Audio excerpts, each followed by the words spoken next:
चलिए साहब, अब शुरू करते हैं एनसीएफ 2005। एनसीएफ 2005, एनसीएफ 2005, हेडिंग डालें आप एनसीएफ 2005 2005। एनसीएफ, दरअसल एनसीएफ का पूरा नाम, यस, एन से नेशनल हो जाएगा, इंग्लिश वाला तो मत लिखो आप, एनसीएफ ही लिखो खाली। नेशनल से, एन से नेशनल, सी से करिकुलम और एफ से फ्रेमवर्क। हिंदी में इसको बोलेंगे राष्ट्रीय, यस, पाठ्यचर्या 2005 की रूपरेखा। ठीक है ना, सीक्वेंस बदलती है, आपको पता है, इंग्लिश में आगे, हिंदी में बीच में। राष्ट्रीय पाठ्यचर्या 2005 की रूपरेखा अपना हेडिंग है। ओके साहब, अब करते हैं शुरू। तो जिस तरीके से आपने आरटी में कुछ माइलस्टोन देखे जो बहुत ही महत्वपूर्ण हैं, वैसे एनसीएफ 2005 के भी कुछ माइलस्टोन हैं जो बेहद महत्वपूर्ण हैं। सबसे पहली बात लिखें आप, और मैं कुछ अब्रिविएशन आपको इसलिए दे रहा हूं कि वो अब्रिविएशन आ चुके हैं परीक्षाओं में। ठीक है, तो पहली बात है एनपीई 1986। पहली बात लिखनी है एनपीई 1986। एनपी दरअसल नेशनल पॉलिसी फॉर एजुकेशन है। ठीक है ना, तो आगे आप लिखें राष्ट्रीय शिक्षा नीति 1986। एनसीएफ 2005 की सबसे पहली बात लिख रहे हैं आप, पहला माइलस्टोन, मील का पत्थर, कुछ हिस्टोरिकल बैकग्राउंड, और सबसे पहला तथ्य लिखना है एनपीई 1986 करके। राष्ट्रीय शिक्षा नीति 1986 में, राष्ट्रीय शिक्षा नीति 1986 में इस बात पर बल दिया गया, राष्ट्रीय शिक्षा नीति 1986 में इस बात पर बल दिया गया कि, इस बात पर बल दिया गया कि पाठ्यचर्या को, इस बात पर बल दिया गया कि पाठ्यचर्या को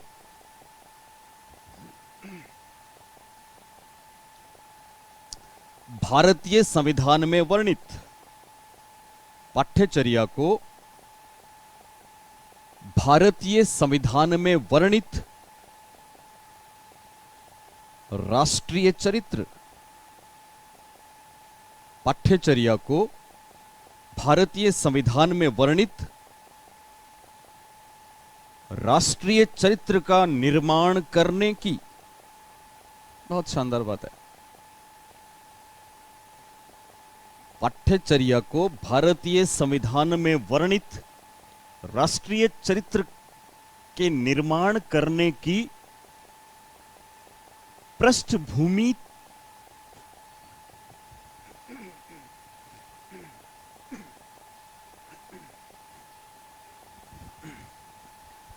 आपने लिखा राष्ट्रीय शिक्षा नीति 1986 में इस बात पर बल दिया गया कि पाठ्यचर्या को भारतीय संविधान में वर्णित राष्ट्रीय चरित्र के निर्माण की पृष्ठभूमि तैयार करने वाला होना चाहिए।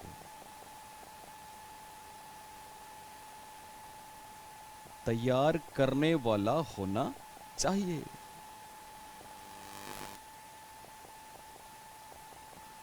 बात को समझे, समझे? यानी पाठ्यचर्या, करिकुलम कितना इंपॉर्टेंट है। पाठ्यचर्या को इतनी महती जिम्मेदारी दी गई है, इतनी बड़ी जिम्मेदारी दी गई है कि ये हमारे एक संविधान की एक भावना है कि साहब बच्चों में नेशनल कैरेक्टर बिल्डअप हो, बच्चों में राष्ट्रीय चरित्र की भावना का विकास हो। हमारे देश में ये महसूस किया जा रहा था कि साहब नेशनल कैरेक्टर में कहीं ना कहीं कमी आ रही है। तो संविधान की मूल बात है कि साहब पढ़ाई, शिक्षा, पहला प्राथमिक लक्ष्य तो ये होना चाहिए कि साहब नेशनल कैरेक्टर बच्चों में बने। ठीक है, और नेशनल कैरेक्टर या राष्ट्रीय चरित्र के निर्माण की ये महत्वपूर्ण जिम्मेदारी किसकी है? पाठ्यचर्या की है। किसकी है? पाठ्यचर्या की है। ये पहली बात आपको समझनी है। ठीक है। और इसका उल्लेख 1986 की शिक्षा नीति में किया गया। राजीव गांधी के टाइम 86 की शिक्षा नीति लागू हुई। ओके, अब साहब 1986 में शिक्षा नीति तो लागू हुई, लेकिन इसका जो एग्जीक्यूशन हुआ ना, इसका जो क्रियान्वयन हुआ, वो कब हुआ था पता है आपको? वो 1992 में हुआ था। मैं लिखाता हूं अभी। और किस नाम से हुआ था, इस पे प्रश्न आ चुका है आपके सेकंड ग्रेड में, फर्स्ट ग्रेड में, कई जगह। किस नाम से है वो लिखें आप। दूसरी बात, और इस बार आपको शॉर्ट फॉर्म लिखनी है POA 1992। तो पता है ये भी प्रश्न आ चुका है POA की फुल फॉर्म क्या है। इसकी फुल फॉर्म पूछी जा चुकी है सेकंड ग्रेड में, ठीक है ना। तो दूसरी बात आप लिखें POA, पहले तो ब्रैकेट में इसकी फुल फॉर्म लिख लें, और आप हिंदी में लिख सकते हैं यो programme of action. Programme of action, ये फुल फॉर्म है सब। प्रोग्राम ऑफ एक्शन, एक्टिविटी नहीं, एक्शन, प्रोग्राम ऑफ एक्शन। तो आपने लिखा POA 1992, ब्रैकेट में प्रोग्राम ऑफ एक्शन लिखा। प्रोग्राम ऑफ एक्शन सबने, ओके।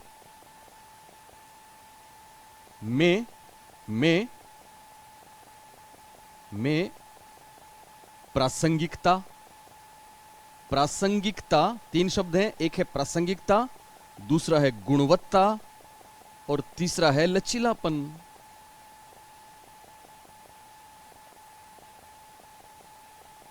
तो आपने लिखा POA 1992, प्रोग्राम ऑफ एक्शन 1992 में प्रासंगिकता, गुणवत्ता एवं लचीलापन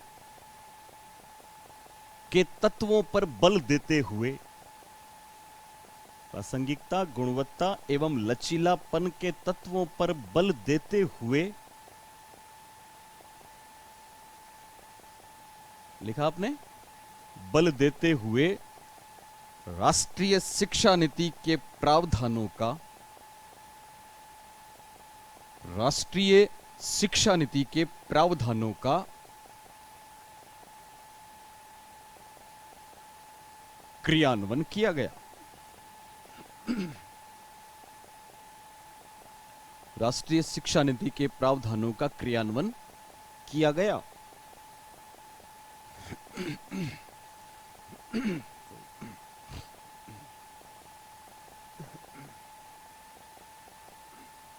तो आपने लिखा ये सब।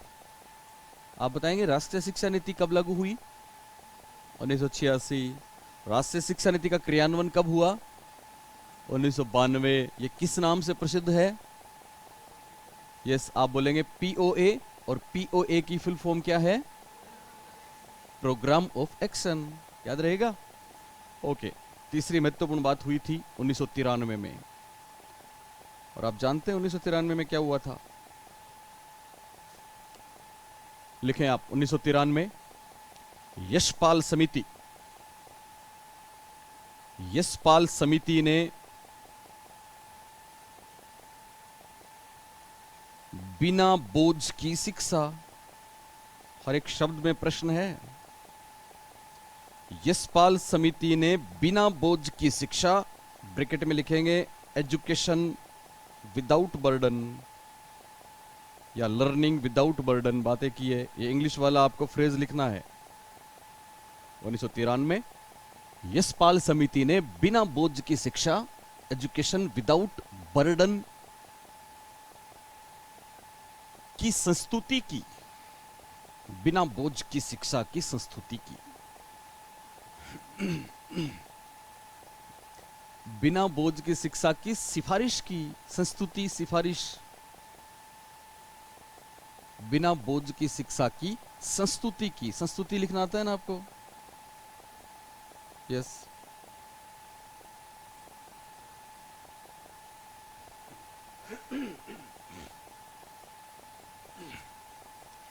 बिना बोझ की शिक्षा की सिफारिश की, संस्तुति की। तीसरी बात याद रहेगी आपको, प्रोफेसर यशपाल ने, जो NCF 2005 के अध्यक्ष भी हैं, उनकी पहली महत्वपूर्ण बात थी 1993, और उन्होंने पहली बार ये बताया कि साहब एजुकेशन या लर्निंग तो बिना बर्डन का होना चाहिए। और इसके प्रभाव आप देख ही रहे हैं, RT में आपने देखा, ठीक है ना। किसी प्रकार का टेंशन नहीं, परीक्षा का टेंशन नहीं, कोई फिजिकल हरेसमेंट का टेंशन नहीं, कोई होमवर्क का टेंशन नहीं, इवन क्लासरूम की बाध्यता नहीं, इवन सिलेबस का टेंशन नहीं, तो एजुकेशन विदाउट बर्डन। अगली बात, NCFSE 2000, यानी प्रोफेसर यशपाल 3 जगह बहुत महत्वपूर्ण काम करते हैं। एक तो बिना बोझ की शिक्षा दी, अगला ये काम। NCFSE 2000 ये क्या है? ये है national curriculum framework for secondary education. Secondary education, तो आपने लिखा NCFS 2000 की समीक्षा के लिए NCFSE 2000 की समीक्षा के लिए गठित यशपाल समिति, वापस यशपाल समिति,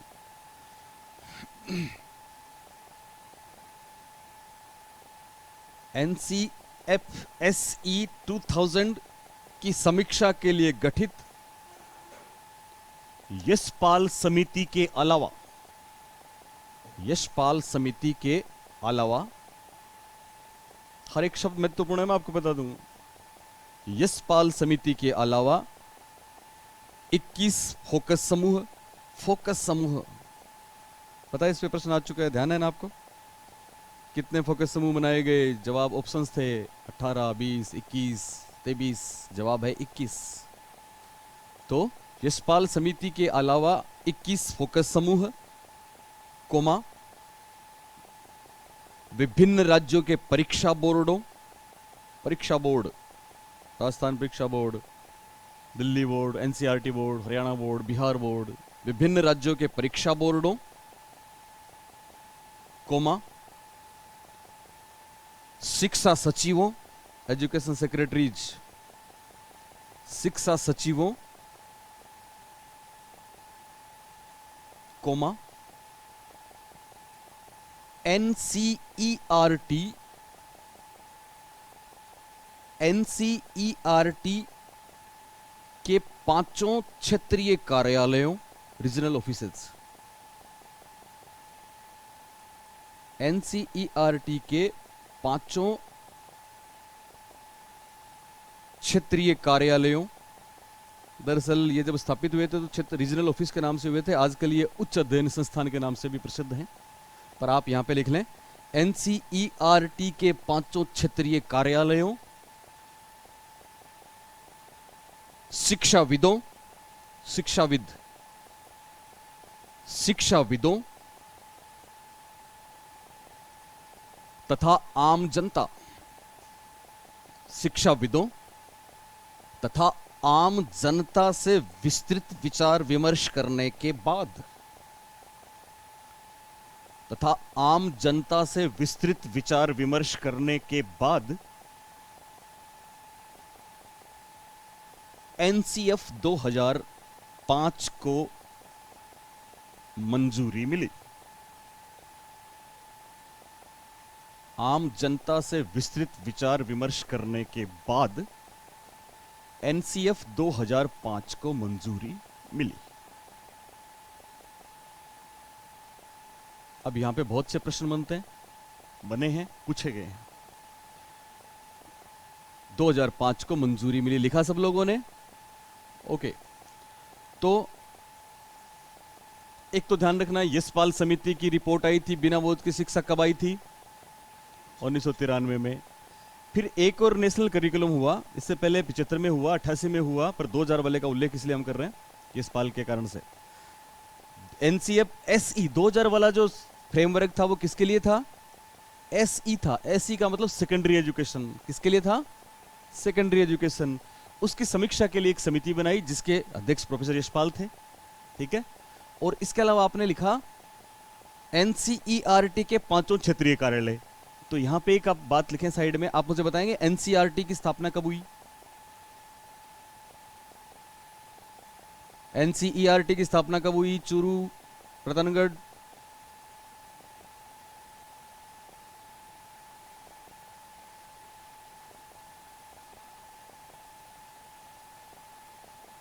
कोई जवाब देना चाहेगा? सुन लें, लिख लें। NCERT पूरा नाम तो आपको पता ही होगा इसका।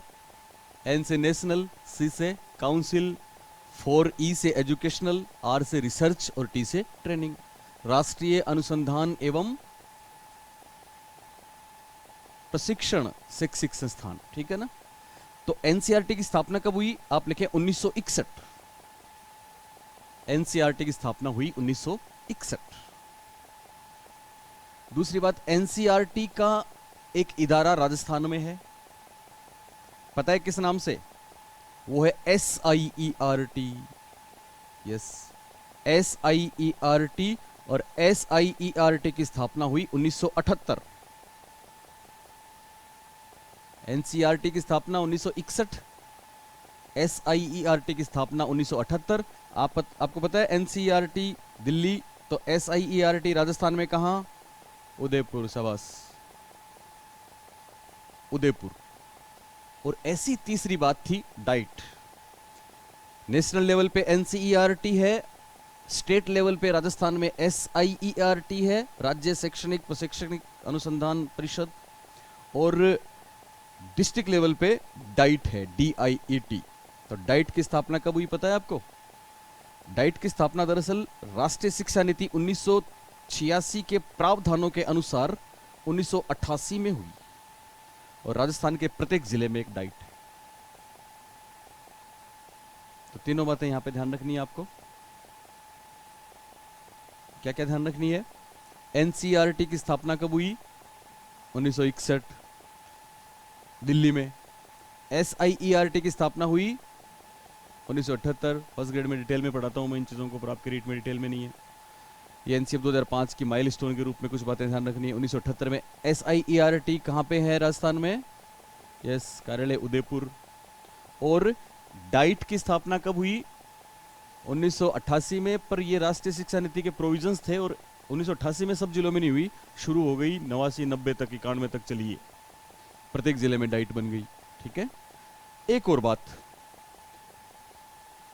क्या हमने लिखा NCERT के 5 क्षेत्रीय कार्यालय, लिखा है ना, तो ये भी बहुत महत्वपूर्ण है। दरअसल NCERT के जो क्षेत्रीय कार्यालय थे वो आपके स्कूल मैनेजमेंट में आते हैं, उच्च शिक्षण के इदारे के रूप में प्रसिद्ध है, उच्च शिक्षण संस्थान के रूप में, IASC के रूप में, वो अलग अलग है। अभी इतना सुन लें कि राजस्थान में NCERT का एक क्षेत्रीय कार्यालय बना था, पता है कहां पे है वो अजमेर में है। तो 5 के नाम लिख लें आप। NCERT के क्षेत्रीय कार्यालय, NCERT के रीजनल ऑफिसेज, क्षेत्रीय कार्यालय। अजमेर, पहला लिखें अजमेर, नॉर्थ इंडिया का। दूसरा मध्य भारत का भोपाल, मध्य प्रदेश। 5 क्षेत्रीय कार्यालय हैं। पहला अजमेर, नॉर्थ इंडिया का। दूसरा मध्य भारत का भोपाल। तीसरा दक्षिण भारत का मैसूर। मैसूर कहां पे है? कर्नाटक में है। चेन्नई में कहां से आया? चेन्नई तो खुद एक सिटी है, ठीक है। तो मैसूर कहां पे है? कर्नाटक। भोपाल आप सब जानते हो, अभी जहां पे मोगली गर्ल एडमिट है, बताएंगे हम आपको मोगली गर्ल कौन थी साइको में। चलिए साहब, अजमेर, दूसरा भोपाल, तीसरा मैसूर कर्नाटक, चौथा भुवनेश्वर। भुवनेश्वर जानते हैं कहां की राजधानी है? यस, भुवनेश्वर कहां की राजधानी है?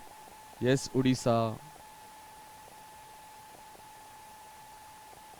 तो क्षेत्रीय कार्यालय 5 हैं NCERT के। पहला अजमेर, दूसरा भोपाल, तीसरा मैसूर, चौथा भुवनेश्वर, और पांचवा शिलोंग, नॉर्थ ईस्ट का शिलोंग, मेघालय में शिलोंग। ये 5 क्षेत्रीय कार्यालय हैं सब NCERT के। शिलोंग,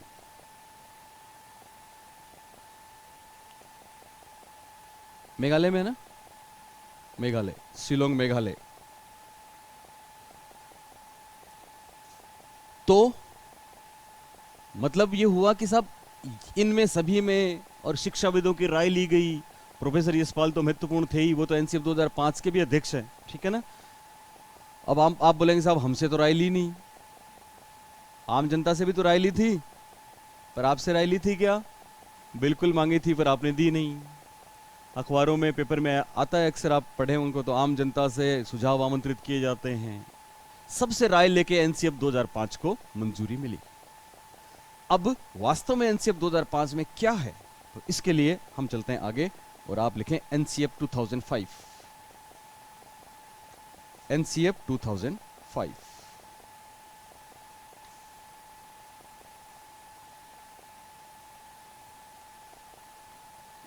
एनसीएफ 2005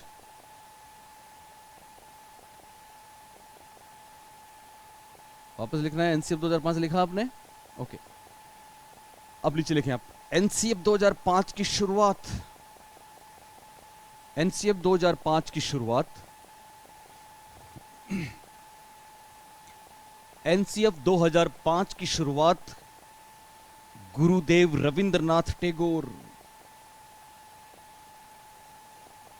एनसीएफ 2005 की शुरुआत गुरुदेव रविंद्रनाथ टैगोर के एक लेख, इसका नाम भी पूछा गया है। बताया आपको इस लेख का क्या नाम है? सभ्यता एवं प्रगति। एनसीएफ 2005 की शुरुआत गुरुदेव रविंद्रनाथ टैगोर के एक लेख सभ्यता एवं प्रगति के इस उद्धरण से की गई है। सभ्यता एवं प्रगति के इस उद्धरण से की गई है। उद्धरण का मतलब कोटेशन, स्टेटमेंट, और स्टेटमेंट बहुत ही शानदार है। इस उद्धरण से की गई है, और वो स्टेटमेंट क्या है? आपने लिखा ना, एनसीएफ 2005 की शुरुआत रविंद्रनाथ टैगोर के एक लेख के एक कोट से की गई है, एक लेख के एक कथन से की गई है। लेख का नाम क्या है? सभ्यता एवं प्रगति। और इसका जो कोटेशन है इन्वर्टेड कोमास में लिखें आप। क्या है? लिखें आप लिखें सृजनात्मकता। सृजनात्मकता एवं उदार आनंद। सृजनात्मकता एवं उदार आनंद बचपन की कुंजी है। बहुत शानदार बात कही है। सृजनात्मकता एवं उदार आनंद बचपन की कुंजी है। कुंजी है, किंतु किंतु किंतु नासमझ वयस्क संसार। किंतु नासमझ वयस्क संसार द्वारा, नासमझ वयस्क संसार द्वारा इनकी विकृति का खतरा है। आपने लिखा सृजनात्मकता एवं उदार आनंद क्या है? बचपन की कुंजी है, किंतु नासमझ वयस्क संसार द्वारा इनकी विकृति का खतरा है। विकृति समझते हो ना? कितनी बड़ी बात है। इनकी विकृति का खतरा है। बात को समझे? क्या मतलब है, क्या मायने हैं, बताएं आप। देखें, पढ़ें आप इसको, कितनी शानदार चीज है।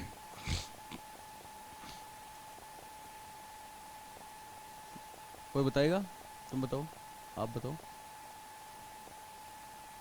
चलिए सुने। यानी देखो कितनी बड़ी बात करते हैं रविंद्रनाथ टैगोर कि बचपन की कुंजी के रूप में उदार आनंद है। उदार आनंद का मतलब क्या होता है? अभी आपका किसी चीज में मन करता है तो क्या आप वैसा कर सकते हैं? नहीं, बड़े हो गए। लेकिन जब छोटे थे तो जिसमें आनंद आता हम वो करते थे ना। कुछ भी बहुत कीमती एक मर्तबान है शीशे का, एक बच्चे के पास आप रख दें, उसका मन करता है कि इसको उठा के पटकूं। मन करता है ना उसका मन करता है कि मैं इसको उठा के फोड़ दूं, और वो ऐसा करता भी है। लेकिन जैसे ही वो ये काम करने के लिए तैयार होता है, उसको उठा के पटकने की कोशिश करता है। हम बड़े हैं ना। अब वो तो ना समझ है, वो तो छोटा है, ना समझ है, हम समझदार हैं। इसलिए हम क्या करते हैं? हम उसको रोक देते हैं। रोकते हैं ना? क्यों रोकते हैं? क्योंकि हम तो समझदार हैं, वो ना समझ है। इसी पे रविंद्रनाथ टैगोर ने आप सोचिए कि ये वाली चीज एनसीएफ 2005 के मुख्य पृष्ठ पे आई है। रविंद्रनाथ टैगोर इसी को कहते हैं कि हम बड़े हैं, समझदार हैं, उसको उस कीमती चीज को तोड़ने से रोकते हैं। दरअसल हम समझदार नहीं हैं, हम बेवकूफ हैं।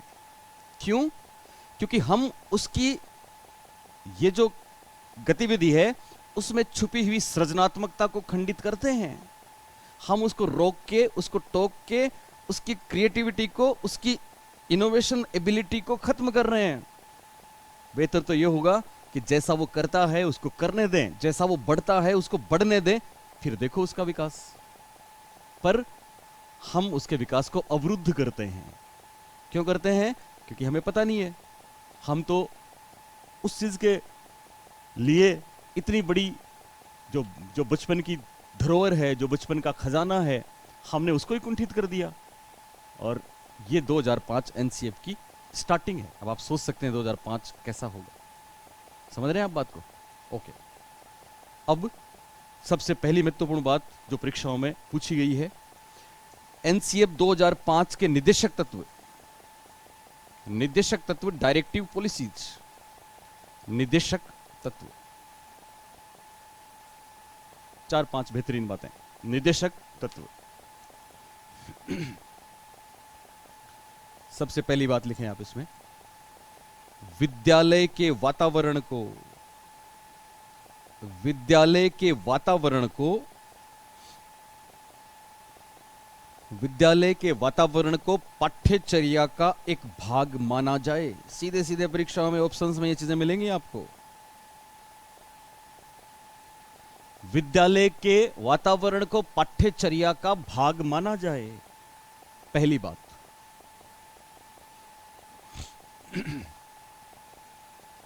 विद्यालय के वातावरण को पाठ्यचर्या का एक भाग माने, विद्यालय के माहौल को पाठ्यचर्या का हिस्सा माने। बात को समझे क्या?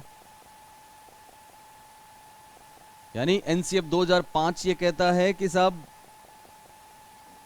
स्कूल बैग की किताबें और नोटबुक ही उसका करिकुलम नहीं है, बल्कि विद्यालय का पूरा माहौल उसकी पाठ्यचर्या है।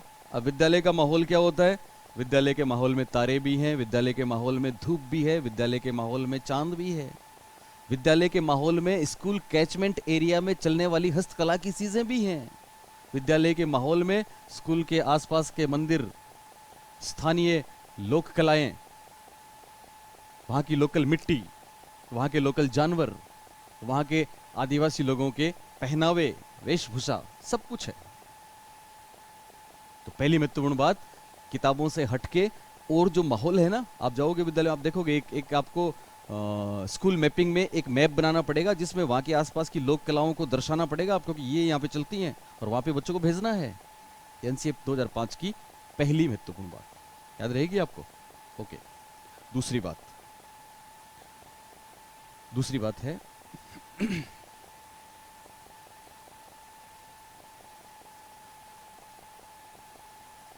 परीक्षा को कक्षा की गतिविधियों से जोड़ना।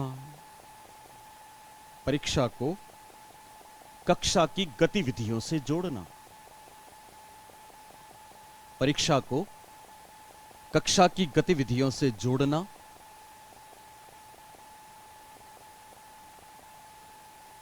लिखा आपने? और इसका मतलब तो वही हो गया, क्या क्या हो गया? ब्रैकेट में क्या लिखेंगे आप? सीसीई। ये मैं आपको बता चुका हूं पहले। परीक्षा को कक्षा की गतिविधियों से जोड़ना, ब्रैकेट में सीसीई, यानी रोज जो क्लास में क्या गुल खिलाता है उसके आधार पे हम उसको अगली कक्षा में भेजेंगे। तो परीक्षा को किससे जोड़ दिया? कक्षा की गतिविधियों से जोड़ दिया। किससे जोड़ा? कक्षा की गतिविधियों से। तीसरी बात लिखें,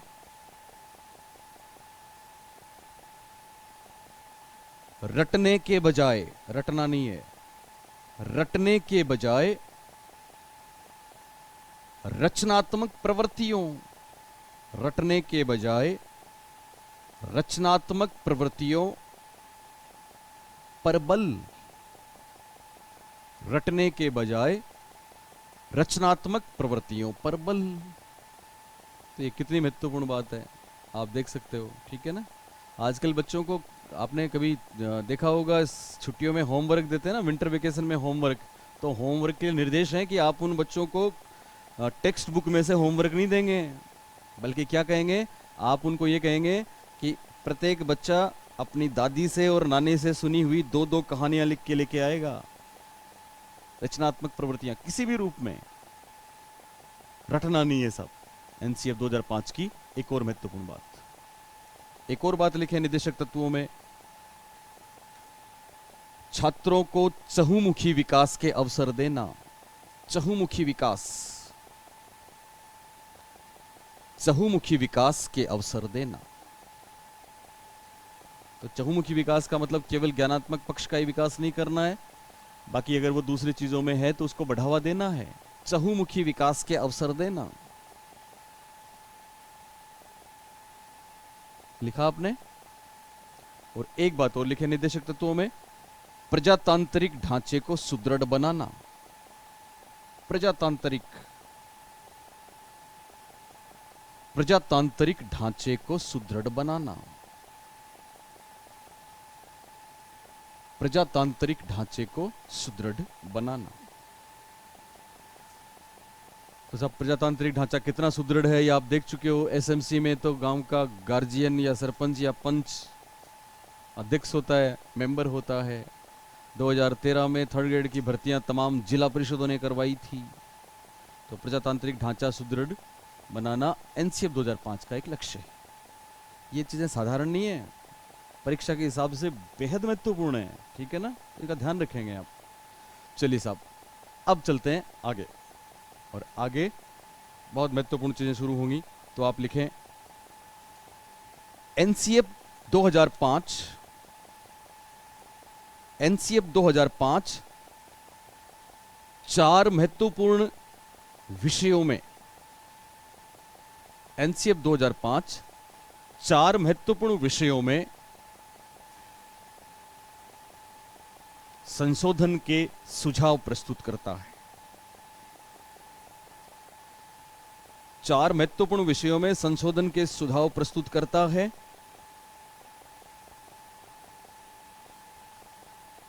और ये चार महत्वपूर्ण विषय कौन से हैं? एक नंबर पे लिखें भाषा, लैंग्वेज। एक नंबर पे भाषा, लैंग्वेज। भाषा लिखा आपने।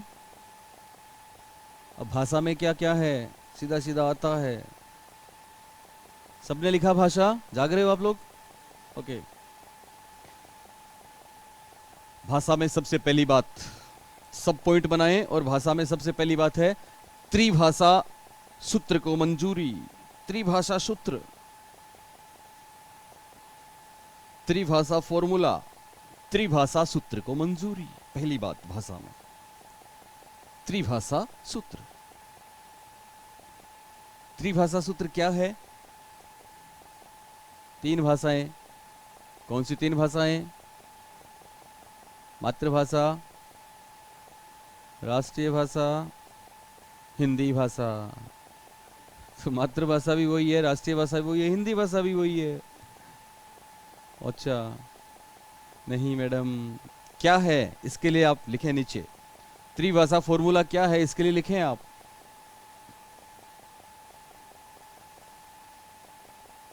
क्या लिखना है लिखें आप।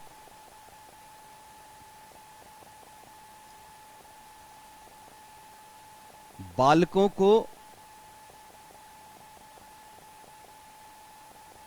मातृभाषा के साथ साथ, त्रिभाषा फॉर्मूले की दो तीन बात,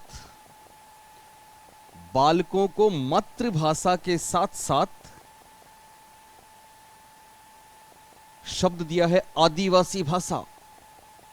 आदिवासी भाषा को मातृभाषा के साथ साथ आदिवासी भाषा को शिक्षा के माध्यम के रूप में मंजूरी। मातृभाषा के साथ साथ आदिवासी भाषा को शिक्षा के माध्यम के रूप में मंजूरी।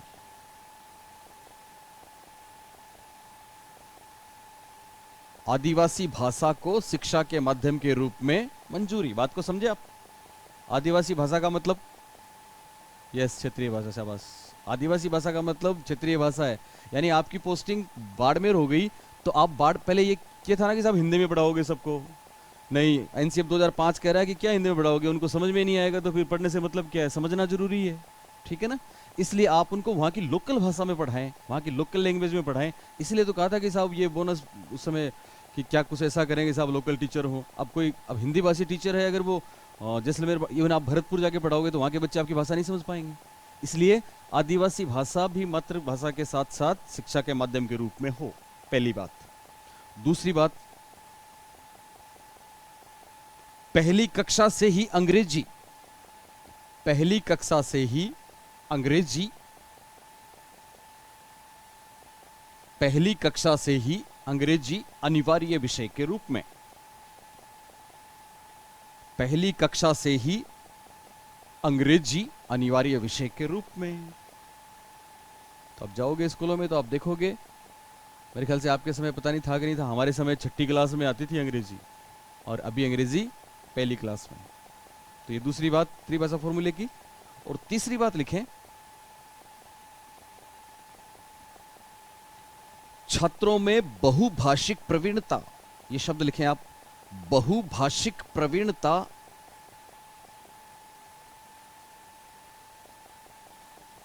का विकास, बहुभाषिक प्रवीणता का विकास, ताकि बहुभाषिक प्रवीणता का विकास ताकि वे भारत के राष्ट्रीय चरित्र को समझ सकें। बहुभाषिक प्रवीणता का विकास ताकि वे भारत के राष्ट्रीय चरित्र को समझ सकें। इसका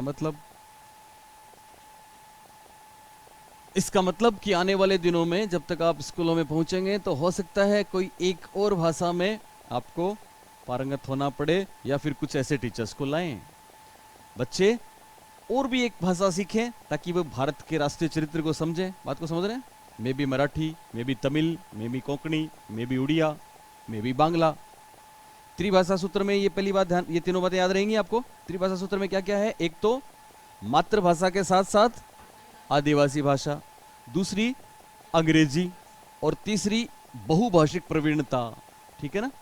तो भाषा में पहली बात त्रिभाषा। दूसरी बात, भाषा में दूसरी बात है भाषा के आधारभूत कौशलों। दूसरी बात है भाषा के आधारभूत कौशलों, और यहां पे एक क्रम ना टूटे, ध्यान रखेंगे, LSRW, भाषा के आधारभूत कौशलों, LSRW का विकास। भाषा के आधारभूत कौशलों, LSRW का विकास। और बहुत बार ये पूछा जाता है परीक्षाओं में, सिंपल लगता है लेकिन कई बार हम गलती कर देते हैं। ठीक है ना। L का मतलब लिसनिंग, S का मतलब स्पीकिंग, R का मतलब रीडिंग, R का मतलब रीडिंग, और W का मतलब राइटिंग। आपको याद नहीं रहे तो आप ब्रैकेट में आगे लिख लें, सुनना, बोलना, पढ़ना एवं लिखना। ठीक है ना। ब्रैकेट में लिखना चाहें तो लिख लें आप, सुनना, कोमा बोलना, कोमा पढ़ना एवं लिखना। यानी ये क्रम ना टूटे, ध्यान रखें, सीक्वेंस ना टूटे। LSRW लिखा आपने। एक और बात भाषा में, एक और बात साहब, एक और बात क्या? आरंभिक स्तर पर, आरंभिक स्तर पर, आरंभिक स्तर पर पढ़ने पर विशेष बल। पढ़ने पर, यह बहुत शानदार बात है, पढ़ने पर विशेष बल। आरंभिक स्तर पर पढ़ने पर विशेष बल। पता है क्या है? मैं मेरे स्कूल की बात बताता हूं आपको कि साहब बहुत से स्कूल ऐसे हैं जिनमें बहुत से टीचर्स ने सब अपनी अपनी तरीके से मेहनत करते हैं साहब। सब हमने एक ही चीज का पे फोकस किया कि साहब बच्चे को अगर पढ़ना आ गया तो सब गुनाह माफ, और बच्चे फ्लुएंटली पढ़ लेते हैं। पढ़ने का मतलब हिंदी पढ़ना आए उसको, पढ़ने का मतलब इंग्लिश पढ़ना आए उसको, पढ़ने का मतलब गणित पढ़ना आए उसको। बात समझना आप, यानी पढ़ने का मतलब वो उन चीज़ों को पढ़ रहा है, लेक्सिकल हो रहा है। लेक्सिकल समझते हो ना, आपके डिस्ग्राफिया, डिसलेक्सिया कराऊंगा मैं आपको सारी चीज़ें, ठीक है। तो पढ़ना अगर आपने करवा दिया तो सब गुना माफ। मेरे स्कूल में भी एक चेकिंग हुई, डायरेक्टर निदेशालय बीकानेर मैडम थी पहले, अभी तो डिटेल साहब हैं, तो वो आई, उन्होंने चेक किया, स्कूलों ने पता नहीं क्या क्या किया, क्या क्या तैयारियां की, बच्चों को क्या क्या रटाया सिखाया, लेकिन उनकी नज़रों से छुप नहीं पाई चीज़ें। हमें अप्रिसिएशन मिला क्योंकि हमारे बच्चे बहुत बढ़िया पढ़ रहे थे। उन्होंने कहा वेरी गुड। यही चाहिए कि बच्चे पढ़ लें, बस आरंभिक दौर में उनको खाली पढ़ना आ जाना चाहिए। और आपको पता है एक बहुत बड़ी कैंपेन चली है, बहुत बड़ी कैंपेन, इससे जस्ट पहले रीडिंग कैंपेन के नाम से किसी ने सुना है? Reading campaign. तो रीडिंग कैंपेन का मतलब वही था कि साहब बच्चों को पढ़ना आ जाए। रीडिंग कैंपेन, सब गुनाह माफ हैं, वो पढ़ लें। पढ़ने का मतलब यहाँ पे स्टडी नहीं है, बल्कि पढ़ने का मतलब यहाँ पे रीडिंग है, रीडिंग। इस बात को समझे आप? ये भाषा है, मोटे तौर पे भाषा में ये बात है इसमें। चलिए 2 नंबर पे लिखें गणित। गणित 2 नंबर पे गणित। आप में गणित विज्ञान के बच्चे हैं? हाथ खड़ा करें, कौन कौन है? ओके। चूरू में गणित विज्ञान के बच्चे कौन कौन है? हाथ खड़ा करें। रतनगढ़ में कौन कौन है? Raise your hand. Math science level 2, ऐसे करके बताएं मेरे को। मैथ साइंस, मैथ साइंस 1 2 3 4 इधर। और उसमें कोई हलचल नहीं दिख रही। ओके ओके, पहले का नहीं है, चल रहा है ना? ओके, तो साहब मैथ साइंस वाले मेरे को एक जवाब दें। गणित, हम बात कर रहे हैं ना गणित की, मुझे जवाब दें चूरू से और रतनगढ़ से। आपसे बाद में पूछूंगा कि साहब गणित बालकों में किस प्रकार की योग्यता का विकास करती है, कैसे चिंतन का विकास करती है। पहली बार मैथ्स 2010 में सेकंड ग्रेड में पेपर हुआ तो उसमें ही आया था, उसके बाद कई बार आ चुका है, जगह जगह आता है। बताएं आप, बालकों में मैथ्स कौन से गुण का विकास करती है?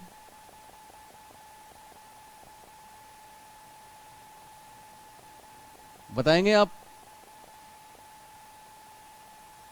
आवाज नहीं आ रही। हाँ अब बोलिए।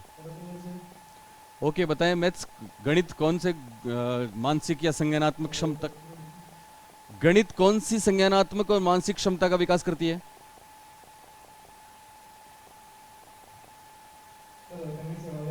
बिल्कुल आवाज आ रही है।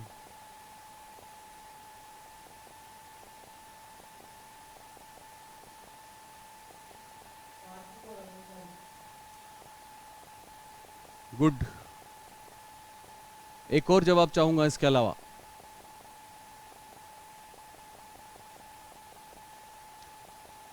चूरू से कोई जवाब देना चाहेगा? इन्होंने तार्किक और अलंकारिक बोला।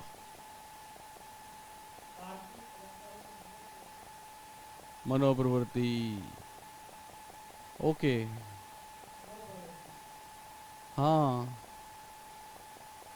आपकी बात ठीक है, पर वो बात नहीं आई जो हम चाहते थे। क्या आप यहां से देंगे उसका जवाब? तार्किक वाली बात परफेक्ट। अलंकारिक, सांस्कृतिक, गणित के सांस्कृतिक वैल्यू है, नो डाउट, लेकिन गणित, हाँ क्या बोला? बोलो बोलो। पता है गणित बालकों में एक तो तार्किक, ठीक है ना, ध्यान रखेंगे, तार्किक के साथ अमूर्त चिंतन। अमूर्त चिंतन में गणित का रोल ऐसा है जो प्लेटो ने माना था वर्षों पहले। रेखा गणित और गणित बालकों में बुद्धि का विकास करती है, ठीक है ना। और बुद्धि का विकास करने के लिए दो ही बातें हैं, एक तार्किक चिंतन, एक अमूर्त चिंतन। तो एनसीएफ 2005 ने गणित की इस सबसे महत्वपूर्ण बात को रेखांकित किया है, ठीक है ना। तो गणित में पहला बिंदु आप ये लिखें, बालकों में अमूर्त शब्द लिखेंगे, अमूर्त। बालकों में अमूर्त एवं तार्किक चिंतन, बालकों में अमूर्त एवं तार्किक चिंतन की योग्यता का विकास, पहली महत्वपूर्ण बात। बालकों में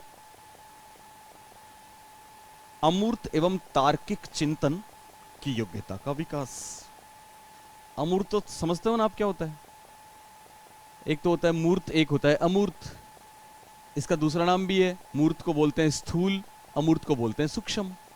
इंग्लिश में स्थूल और मूर्त को बोलते हैं कंक्रीट, और अमूर्त और सूक्ष्म को बोलते हैं अबस्ट्रैक्ट। एब्स्ट्रैक्ट बोलते हैं ना, तो एब्स्ट्रैक्ट गणित साइंस की कितनी बड़ी बात है, आप समझते होंगे शायद, ठीक है ना।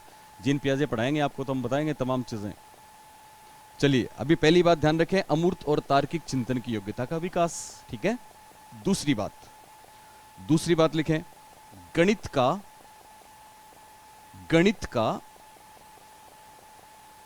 विभिन्न विषयों के साथ, गणित का विभिन्न विषयों के साथ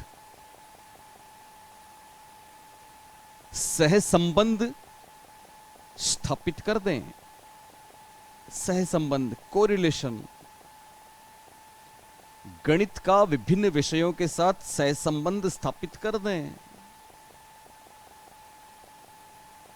ये दूसरी बात।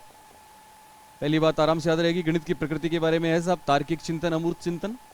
और दूसरी बात, विभिन्न विषयों के साथ कोरिलेशन कर दें, सहसंबंध कर दें। कोरिलेशन और सहसंबंध वाली बात बहुत जबरदस्त है, एनसीएफ 2005 में, थोड़ी देर में मैं आपको बताऊंगा क्या है ये। वैसे हर विषय को कोरिलेट करना है, मे बी नेक्स्ट टाइम, चिंता नहीं करें। तो सहसंबंध वाली बात लिखी आपने 2 नंबर पे, और तीसरे नंबर पे गणित में एक बात और शामिल की, वो लिखें आप, और वो क्या है?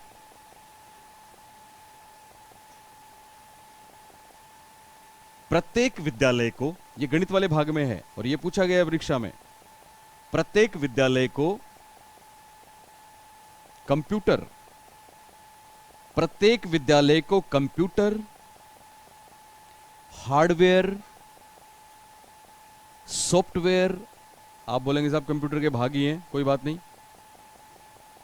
प्रत्येक विद्यालय को कंप्यूटर, हार्डवेयर, सॉफ्टवेयर एवं कनेक्टिविटी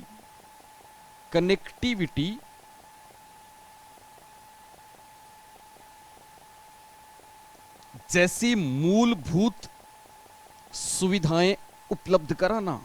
बहुत बड़ी बात है ये, छोटी नहीं है, इसको गणित में शामिल किया है इन्होंने।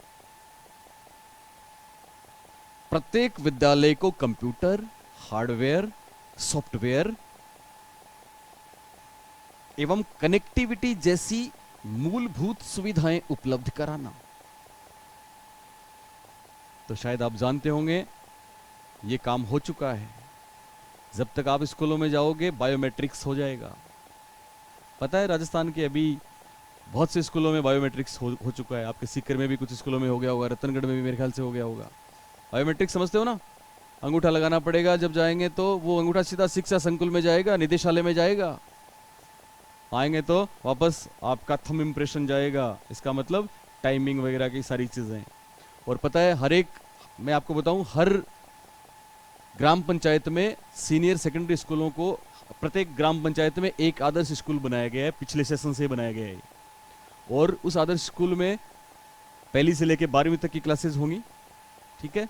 और उसमें उसका जो शाला दर्पण है, शाला दर्पण में प्रत्येक विद्यालय में डेली सूचनाएं जो है, इवन कितने बच्चे आए, कितना पोषाहार बना, कौन से कर्मचारी ने ज्वाइन किया, कौन सा रिलीव हुआ, सबकी सूचनाएं सीधे इंटरनेट से उसी दिन शिक्षा संकुल को, निदेशालय को, शिक्षा विभाग को भेजनी पड़ती हैं। तो प्रत्येक स्कूल कनेक्टिविटी में आ गया। ये कनेक्टिविटी वाली बात कौन से विषय में है, ये ध्यान रखना है, गणित में। किसमें है? गणित में। तो गणित की 3 बात याद रहेंगी आपको। गुड। अगला है विज्ञान। तीसरा है विज्ञान, और विज्ञान में भी 3 बेहतरीन, बेहद महत्वपूर्ण चीजें हैं। विज्ञान लिखा सबने? ओके। तो विज्ञान में सबसे पहली बात लिखें, बालकों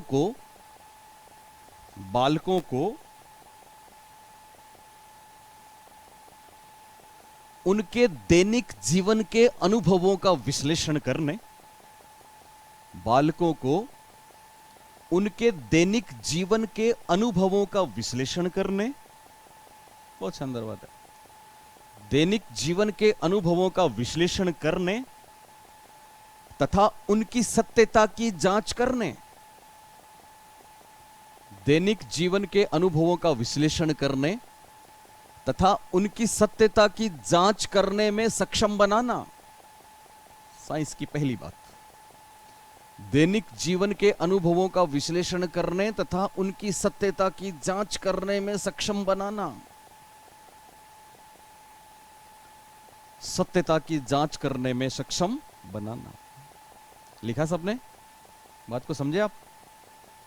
यानी साइंस यही तो है। एनसीएफ 2005 की मान्यता है कि साहब बच्चों में अनुभवों का भंडार है।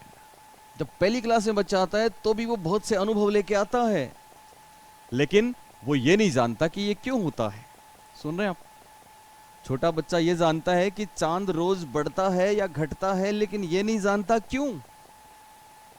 उसको पता है कि मिट्टी के बर्तन में पानी ठंडा रहता है, लेकिन नहीं जानता क्यों। काश कोई उसे बता दे कि स्कूल वाली चीजें यही हैं। एक बढ़िया सा एग्जांपल सुने आप। प्रोफेसर यशपाल ने खुद लिखा है बुक्स में। क्या लिखा है सुने, मेरे को बहुत अच्छा लगता है वो। उन्होंने लिखा, सुन रहे हैं ना आप लोग? यस, प्रोफेसर यशपाल कहते हैं कि साहब एक लड़की है 15-16 साल की। वो आदिवासी लड़की है और उसका घर पहाड़ों के बीच में है। घर के थोड़ी दूर स्कूल भी है। वो लड़की पिछले 15 साल से पहाड़ों पे भेड़ बकरियां चराने जा रही है। कितने साल से जा रही है? 15 सालों से। कभी भी वो स्कूल गई नहीं, और स्कूल जाने के लिए उसे कोई कहता है तो उसको बहुत डर लगता है।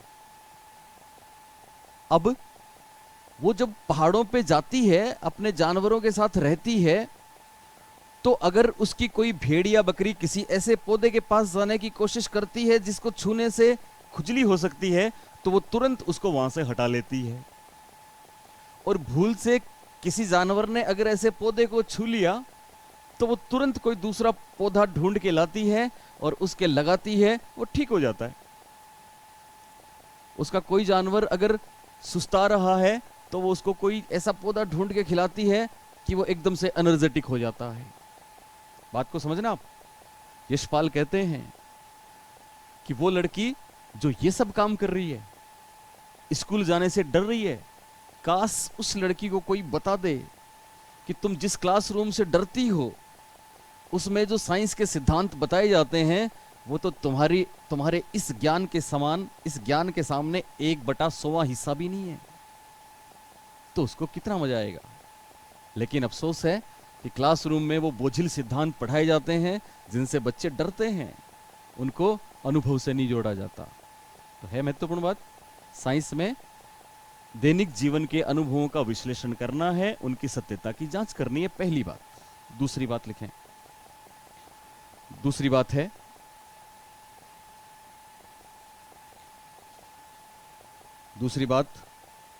बाल विज्ञान कांग्रेस। मैं आपको बता दूं, राष्ट्रीय शिक्षा नीति 1986 में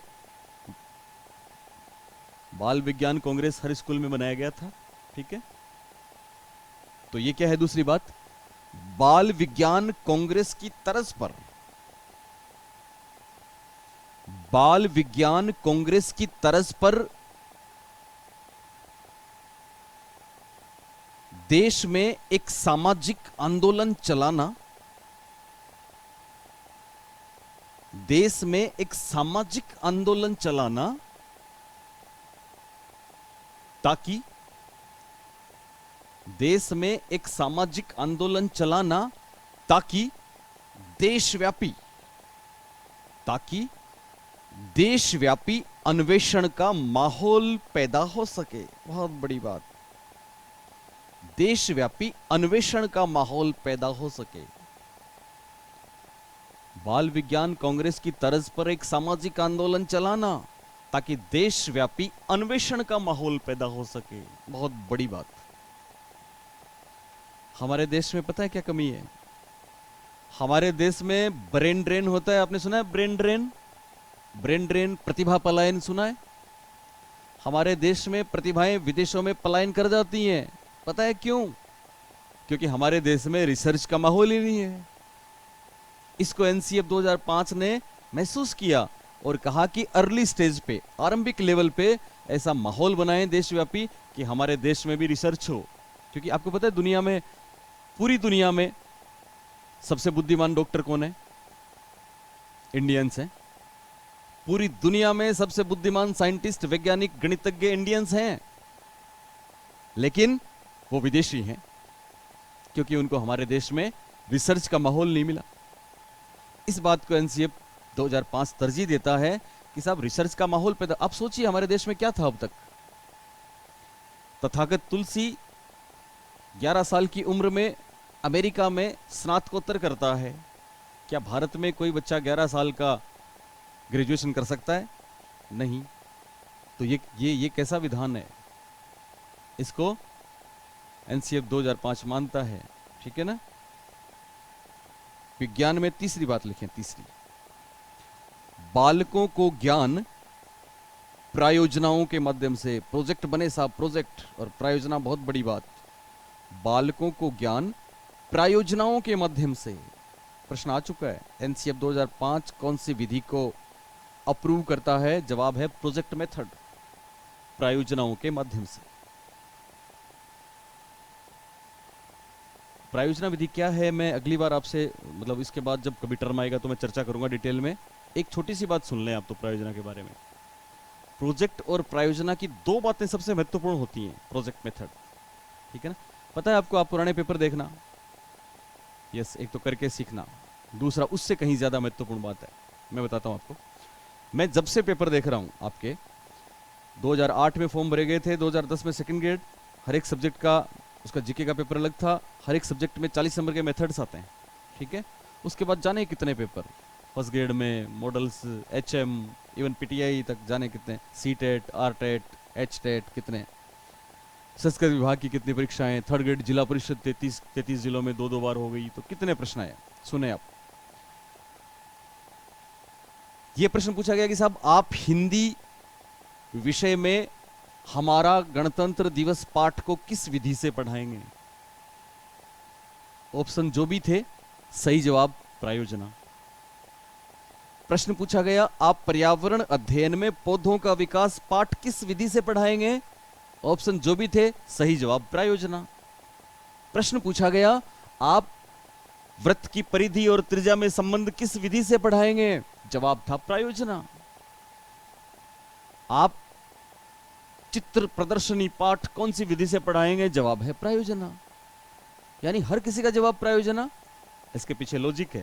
प्रायोजना क्या है मैं आपको डिटेल में तब बताऊंगा। अभी एक बात सुन लें, प्रायोजना विधि में दो ही बातें होती हैं, एक तो लर्निंग बाय डूइंग, उससे कहीं महत्वपूर्ण पहली बात है, और वो क्या है? वो ये है कि साहब प्रायोजना विधि ज्ञान की समग्रता पर आधारित है। प्रोजेक्ट होल एटीट्यूड है। आपने डब्ल्यूएच किलपेट्टी का स्टेटमेंट पढ़ा होगा, होल हार्टेड पर्पसफुल एक्टिविटी। प्रायोजना एज ए होल है। प्रायोजना में सभी विषयों का कोरिलेशन होता है, सभी विषयों का सहसंबंध होता है, और जहां सहसंबंध होता है वहां चीजें समझ में आती हैं। इसलिए एनसीएफ 2005 प्रायोजना को अप्रूव करता है। ठीक है ना। तो विज्ञान में कौन सी विधि से ज्ञान देंगे बालकों को? प्रायोजना विधि से, प्रोजेक्ट मेथड से, प्रोजेक्ट्स के माध्यम से। बात को समझे आप। और अब है आपका एसएसटी। चौथा विषय है आपका सामाजिक अध्ययन। और सामाजिक अध्ययन में 2-3 बेहतरीन बात। सामाजिक अध्ययन, सामाजिक अध्ययन।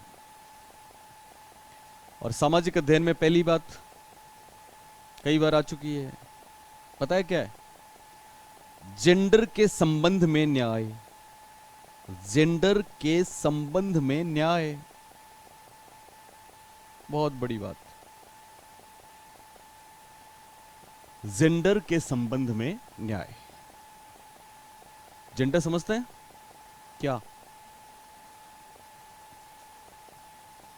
इसका मतलब जेंडर के संबंध में न्याय की आपके सामाजिक अध्ययन विषय में एनसीएफ को फोकस करने की जरूरत क्यों पड़ी? क्या जेंडर के संबंध में अन्याय हो रहा है? बोलिए, हमारे देश में क्या जेंडर के संबंध में अन्याय हो रहा है? जवाब है हो रहा है। किसके प्रति हो रहा है? लड़कों के साथ कि लड़कियों के साथ? लड़कियों के साथ हो रहा है। कैसे? हाँ, झूठ नहीं बोल रही, सही बोल रही है। क्या अन्याय हो रहा है बताएं आप, देखें। ये मैं जो बोल रहा हूं ना, इस थीम पे प्रश्न आए हैं और इस थीम पे प्रश्न हल हुए हैं। लड़कियों के साथ कौन सा अन्याय हुआ है साहब?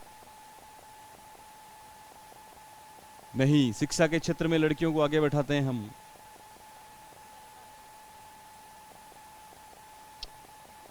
क्या है सुने आप। जेंडर के संबंध में न्याय में क्या है? एक रिजर्वेशन है। बात को समझना आप। एक ऐसा क्षेत्र है जो केवल और केवल महिलाओं के लिए आरक्षित है और वो उन पे एक्स्ट्रा बर्डन है। कोई महिला प्रोफेसर है, कोई महिला लेक्चरर है, कोई महिला जॉब में है, उसके पति भी जॉब में है या वो जॉब में नहीं है, पर किचन में खाना कौन बनाएगा? घर में पोछा कौन लगाएगा? लगाएंगे कि नहीं लगाएंगे? महिला लगाती है ना। यस। बच्चों को तैयार कौन करेगा? महिला। क्यों?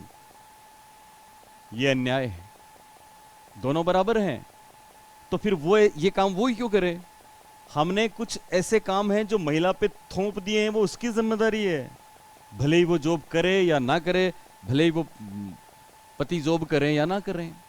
इसको बोलते हैं जेंडर के संबंध में अन्याय। अपने देश में है। आपने देखा कभी इंग्लिश मूवी में कितना शानदार आप देखते हो ना, वो बैठी है टांग पे टांग धर के और वो उसके लिए कॉफी बना के ला रहे हैं। अपने देश में ऐसा नहीं होता। अगर ऐसा हो गया, कभी ऐसा हो भी रहा है, तो वो बैठी है, वो उसके लिए चाय बना रहे हैं, तो बाहर से कोई आए तो तुरंत दोनों बदल जाएंगे भूमिका में। इसका मतलब जेंडर के संबंध में न्याय नहीं। हाँ, कुछ आदिवासी जरूर हैं, वहां पे जेंडर के संबंध में न्याय है। प्रोफेसर यशपाल का एक शानदार सा स्टेटमेंट सुने आप। यहां पे एक शब्द आता है लैंगिक पूर्वाग्रह, इंग्लिश में बोलते हैं जेंडर बायस।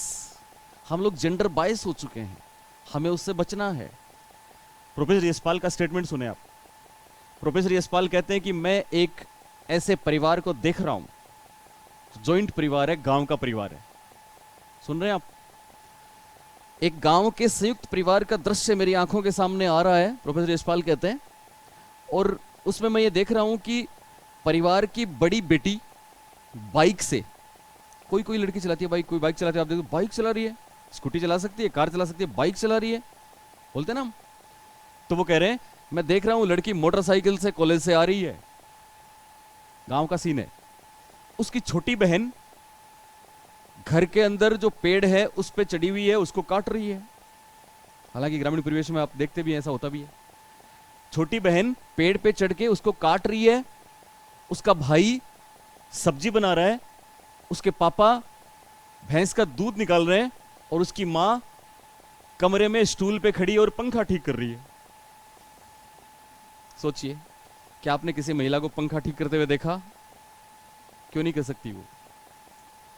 पर हमने क्या किया, हम जेंडर वाइज हो गए। हमने चूल्हे वाला और वो जो काम है सफाई वाला, वो तो महिलाओं को दिया और बाकी जो दूसरे काम है वो पुरुषों को दिए। इसे बोलते हैं जेंडर के संबंध में अन्याय। तो एसएसटी में आपके विषय में सबसे प्रमुख इसको माना गया है कि साहब जेंडर के संबंध में न्याय करें, लड़का लड़की एक समान, और ये अर्ली स्टेज में सिखा दें। क्लियर? ओके, इनको उठाओ। कोई नहीं, उठ गई आप। एसएसटी में दूसरी बात, पहली बात आपने ये लिखी, दूसरी बात लिखें। दूसरी बात लिखें, एससी एसटी, एससी एसटी के मामलों में जागरूकता,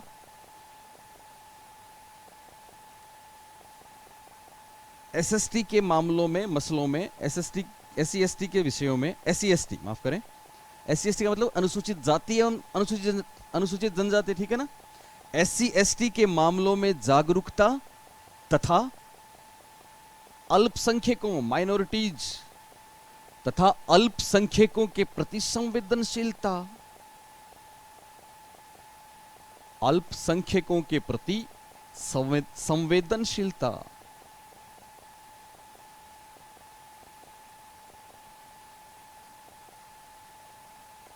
तो ये तो हमारे देश की संस्कृति है सब। अल्पसंख्यक कौन होते हैं? Not only Mohammedan but other than Hindu जो भी हैं अल्पसंख्यक हैं। तो अल्पसंख्यकों के प्रति संवेदनशीलता का मतलब क्या हुआ? संवेदनशीलता का मतलब क्या है?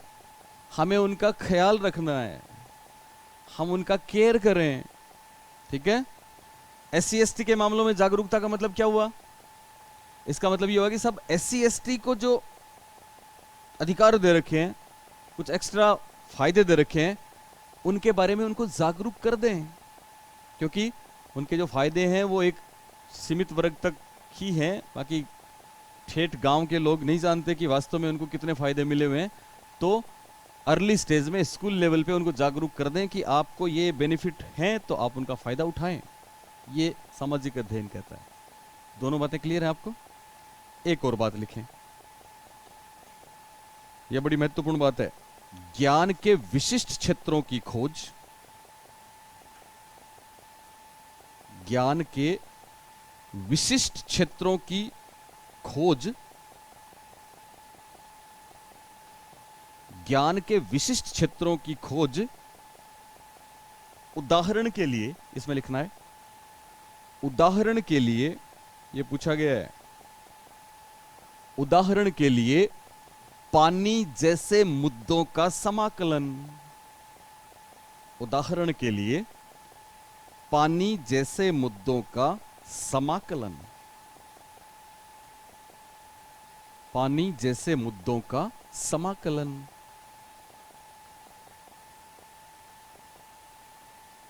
बात का मतलब समझे आप? यानी पर्यावरण में, सामाजिक अध्ययन में, सोशल साइंस में, सोशल स्टडी में इस बात का ध्यान रखना है कि ज्ञान के कुछ विशिष्ट क्षेत्र हम खोजें, कुछ विशिष्ट क्षेत्र बनाएं।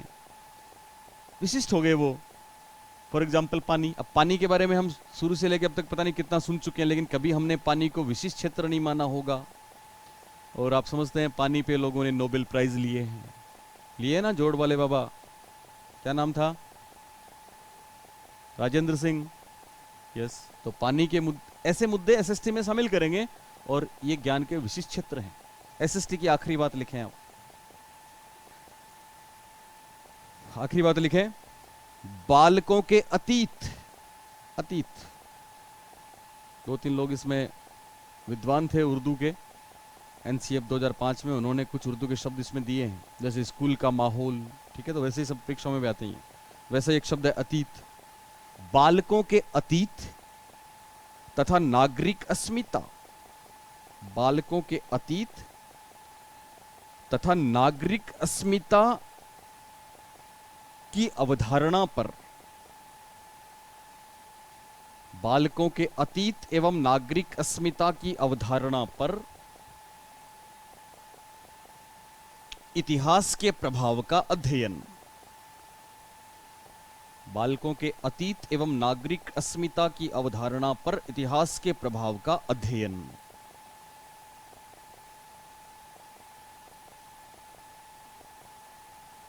अध्ययन, ये SST।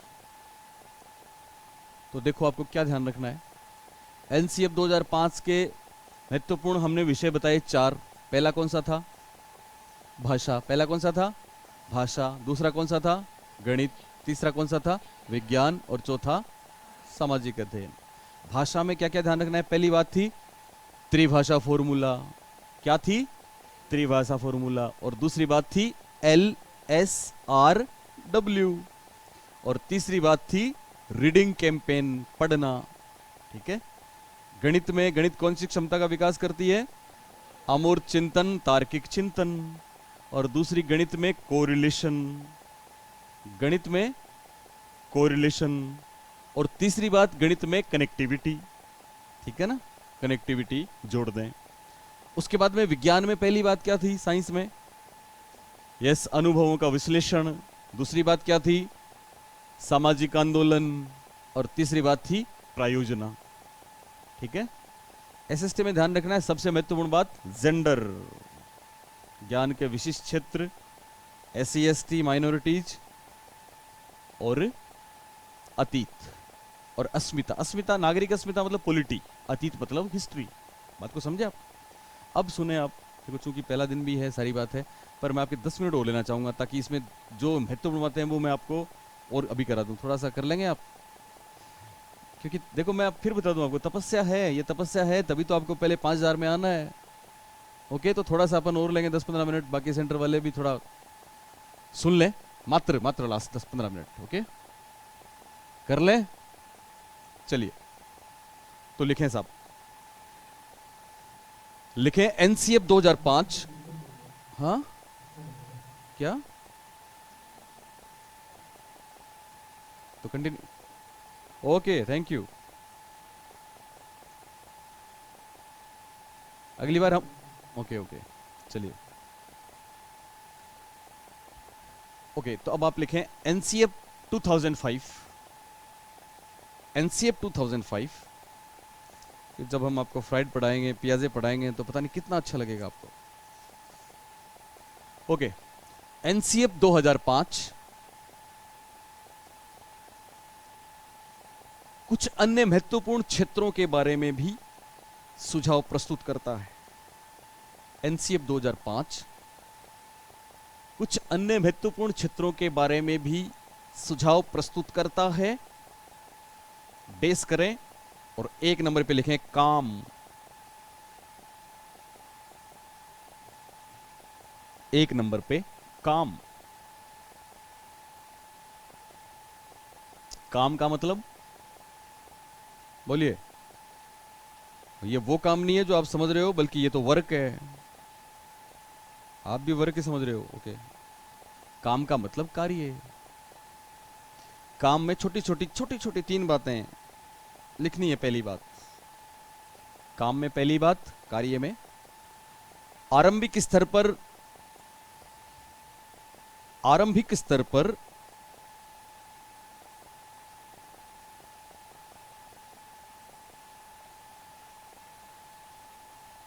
कार्य को अनुभव से जोड़ दें।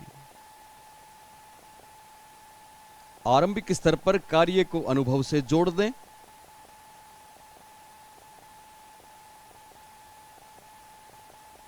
आरंभिक स्तर पर कार्य को अनुभव से जोड़ दें। और दूसरी बात लिखें काम में,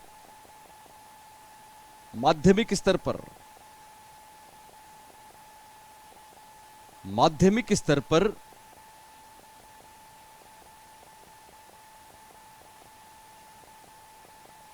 माध्यमिक स्तर पर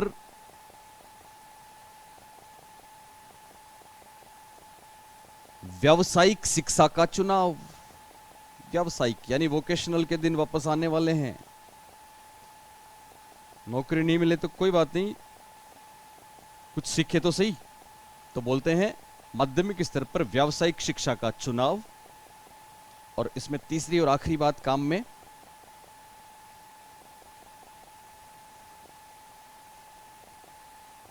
विद्यालय के बाहर की आजीविका संस्थाओं को मान्यता देना।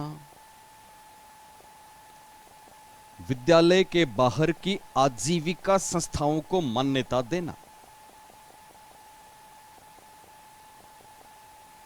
इसका मतलब समझें आप। आजीविका संस्थाओं को मान्यता देना मतलब क्या है इसका? मतलब 3 बातें हैं साहब। आरंभिक स्तर पर तो कार्य अनुभव, ठीक है ना। माध्यमिक स्तर पर व्यावसायिक शिक्षा का चुनाव कर लें। ओके, और तीसरी बात, विद्यालय के बाहर की संस्थाओं को आजीविका संस्थाओं का मान्यता का मतलब यह हुआ कि साहब स्कूल का माहौल पाठ्यचर्या का हिस्सा है। इसलिए आपके बच्चे अगर महीने में 20 दिन आपके जिस एरिया में आप रहते हैं उस एरिया में कोई हस्तकला का काम चल रहा है या कोई प्रोडक्टिव वर्क चल रहा है, उसको सीखने जाएं तो आप उनकी स्कूल में प्रेजेंट लगाएं, वो मान्य होगा। मान्य, इसको बोलते हैं मान्यता देना। एक बात। 2 नंबर पहला काम था। 2 नंबर पे आप लिखें कला एवं पारंपरिक दस्तकारियां। कला एवं पारंपरिक दस्तकारियां, हैंडीक्राफ्ट की बात कर रहे हैं।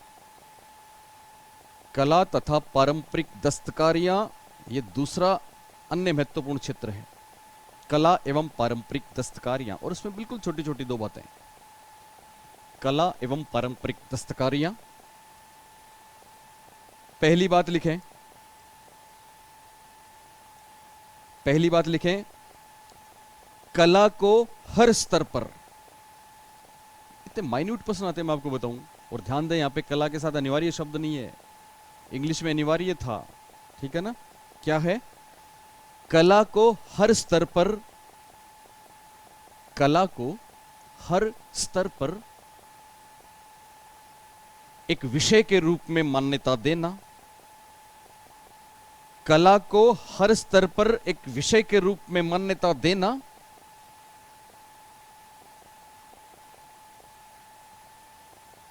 जिसमें, और जिसमें करके कला के चार पहलू हैं, ब्रैकेट में पूछे गए हैं, तो चारों के नाम लिखने हैं ब्रैकेट में। आपने लिखा कला को हर स्तर पर एक विषय के रूप में मान्यता देना, जिसमें नृत्य, संगीत, नाटक, और चौथा है दृश्य कलाएं, विजुअल आर्ट है।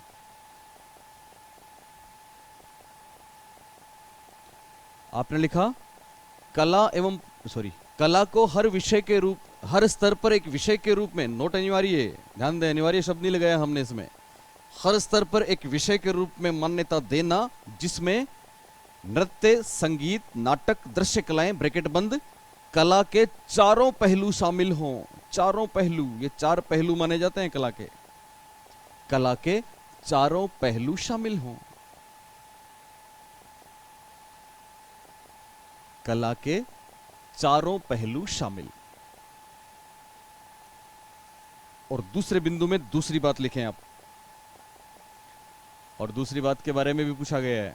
दूसरी बात क्या लिखेंगे आप इसमें? पारंपरिक दस्तकारियों की बात है, ये हैंडीक्राफ्ट की बात है ये।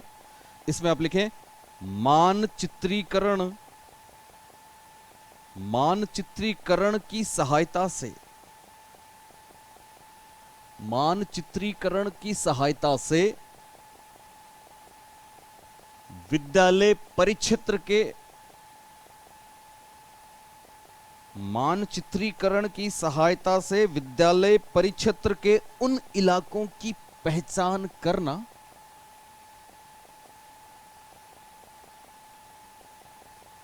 मानचित्रीकरण की सहायता से विद्यालय परिक्षेत्र के उन इलाकों की पहचान करना जहां पर छात्र, जहां पर छात्र स्थानीय दक्ष, जहां पर छात्र स्थानीय दक्ष कलाकारों से, बहुत बड़ी बात है ये, जहां पे छात्र स्थानीय दक्ष कलाकारों से प्रशिक्षण प्राप्त कर सकें, स्थानीय दक्ष कलाकारों से प्रशिक्षण प्राप्त कर सकें।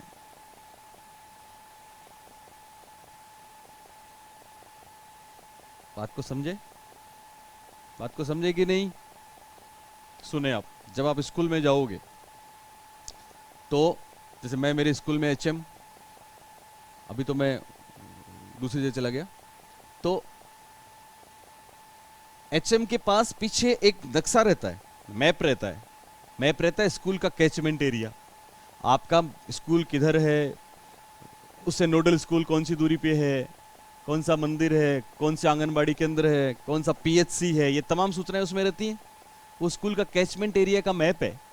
लेकिन अब क्या करना होगा, अब आप जब जाओगे, और हो चुका है ऐसा स्कूलों में, एक और मैप आपको लगाना पड़ेगा वहां पे, और उस मैप में पता क्या है, उस मैप में आपके विद्यालय कैचमेंट एरिया में जो भी लोक कलाएं चल रही हैं, स्थानीय कोई शिल्प कला है, स्थानीय कोई हस्तकलाएं हैं, स्थानीय कोई और कारीगर काम करते हैं, तो उनको आपको दर्शाना पड़ेगा।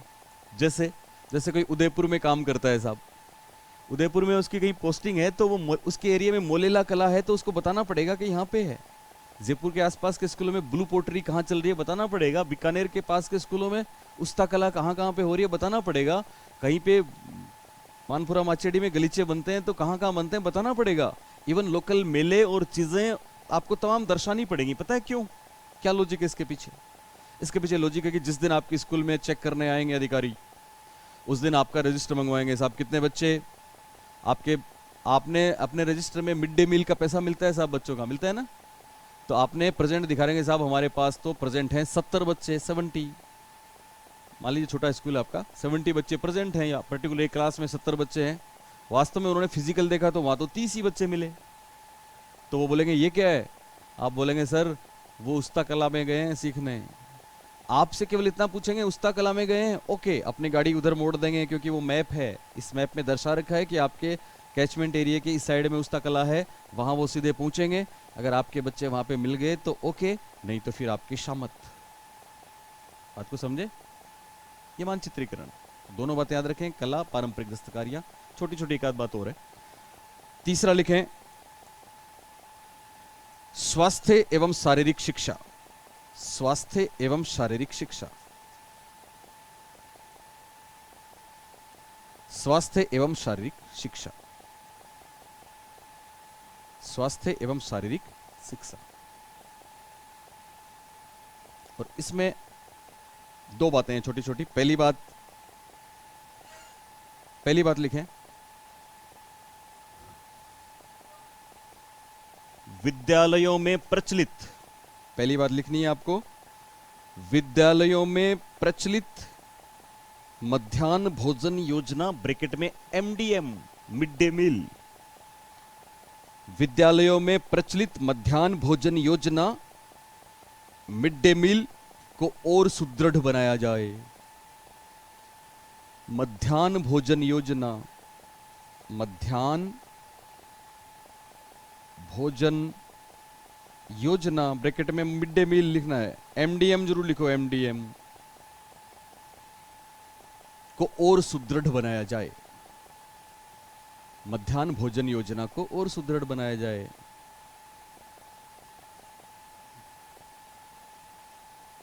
पहले से प्रचलित है। आप बताएंगे एमडीएम कब शुरू हुआ? नहीं, एमडीएम कब शुरू हुआ? चलिए कोई बताए मेरे को उस सेंटर में से, एमडीएम की शुरुआत कब हुई? प्रश्न आ चुका है परीक्षाओं में, मिड डे मील की शुरुआत कब हुई?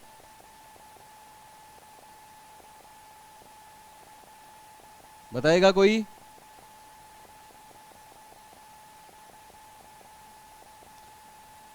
चलिए लिखें, यह पूछा गया प्रश्न है। यह दरअसल नरसिंह राव जी ने लाल किले से 15 अगस्त 1995 को शुरू किया था।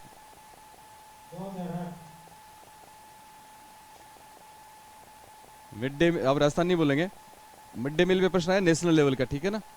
और राजस्थान में पहले शुरू था। पहले तो 1977 में अंत्योदय योजना में चीजें थी, वो बंद हो गई थी। फिर मिड डे मील के नाम से जो नई योजना आई वो 15 अगस्त 1995 से शुरू है। पूछा गया प्रश्न है तो आप लिख लें 15 अगस्त 1995, 1995, 15 अगस्त 1995। और पता है इस समय कोई, आप में अब स्कूल में तो क्या होगा, रीड की दे रहे हैं सब, है ना?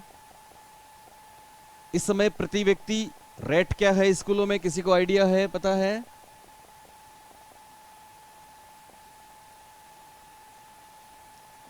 रेट लिख लें आप, अगर इसमें कोई करेक्शन हुआ, क्योंकि करेक्शन होता रहता है। अभी पिछले महीने तक यही था, पर हो सकता है इन दिनों कुछ चेंज हुआ हो, तो क्यों मैं छुट्टी पे हूं। तो पहली से 5वीं तक की जो रेट है वो है 4.13 रुपए प्रति कैंडिडेट, और छठी से 8वीं में है 6.18 रुपए। हो सकता है लेटेस्ट एग्जाम होती है तो पूछ भी लेते हैं। तो 4.13 रुपए मिड डे मील प्रति बच्चे की ये रेट है, स्कूलों में आती है रोज। और दूसरा है 6.18 रुपए, ये छठी से 8वीं, ठीक है, 6 के बाद। और अब तो मिड डे मील का एक्सटेंड कर रहे हैं साहब 10वीं 12वीं तक, ठीक है। तो 4.13 और 6.18 लिखा सब लोगों ने? ओके। एक तो बात करनी है एमडीएम की, एमडीएम के बारे में ध्यान रखना है। 15 अगस्त 1995 को शुरू हुआ। कब शुरू हुआ था? यस, 15 अगस्त 1995 को। और दूसरी बात आपको ध्यान रखनी है, इसमें क्या लिखें आप? दूसरी बात लिखें,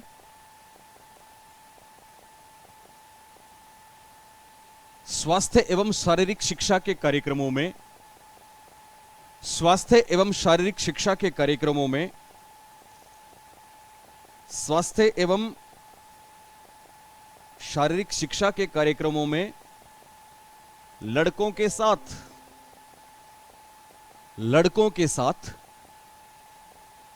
स्वास्थ्य एवं शारीरिक शिक्षा के कार्यक्रमों में लड़कों के साथ लड़कियों को भी अनिवार्य रूप से शामिल किया जाए।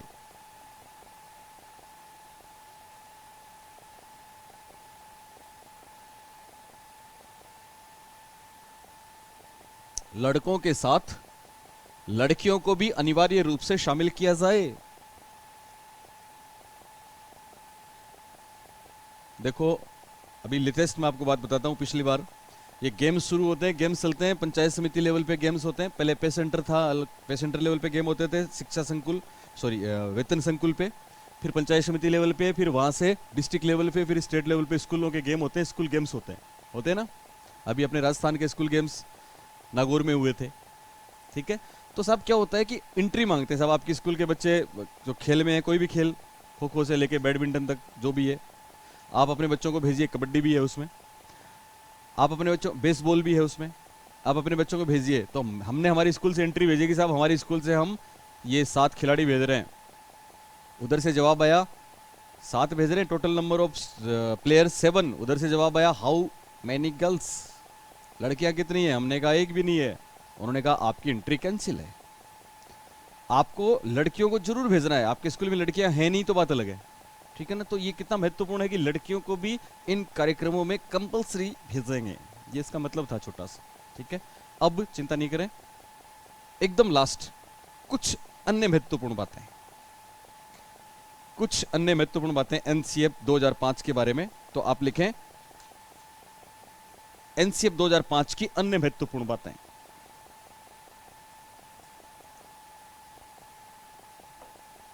आप परफेक्ट हो यार टेक्नोलॉजी में। तो यूट्यूब पे डालेंगे अपन, है ना। तो अभी साइको वाली चीजें डालेंगे, जिन प्याजे जिस दिन डालेंगे उस दिन धमाका हो जाएगा पूरे देश में। ओके साहब, क्या था? अन्य महत्वपूर्ण बातों में देखो, हर एक बहुत महत्वपूर्ण बात है, वही मैं आपको लिखा रहा हूं, ठीक है ना। तो अन्य महत्वपूर्ण बातों में पहली बात लिखें आप, पहली 2-3 बातें।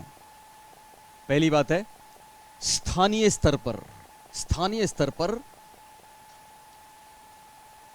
स्थानीय स्तर पर विद्यालय के कैलेंडर, स्थानीय स्तर पर विद्यालय के कैलेंडर एवं स्थानीय स्तर पर विद्यालय के कैलेंडर एवं समय विभाग चक्र को लचीला बनाना, बहुत बड़ी बात है।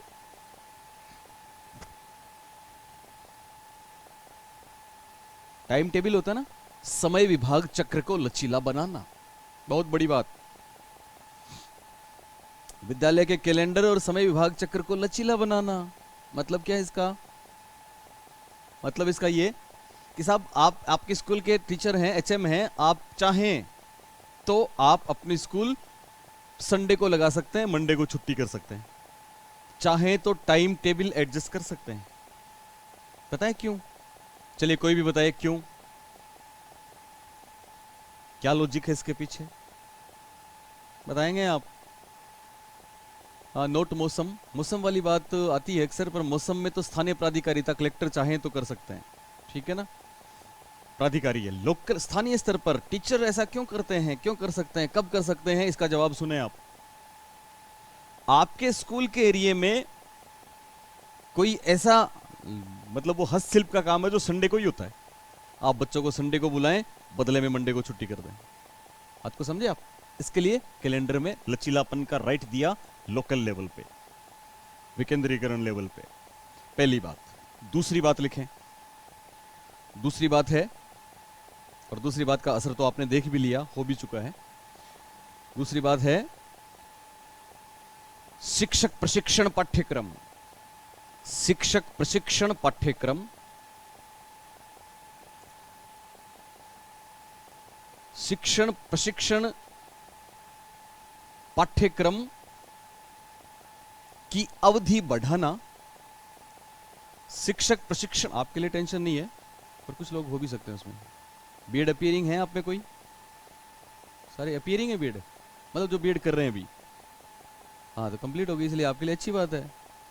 क्या है ये लिखें आप, शिक्षक प्रशिक्षण पाठ्यक्रम की अवधि बढ़ाना ताकि इंटर्नशिप के माध्यम से, पता है जो लोग इंटर्नशिप कर रहे हैं उनको पूछो जाके, ताकि आपने लिखा शिक्षक प्रशिक्षण पाठ्यक्रम की अवधि बढ़ाना ताकि इंटर्नशिप के माध्यम से शिक्षा शास्त्र के सिद्धांतों को व्यवहारिक रूप दिया जा सके।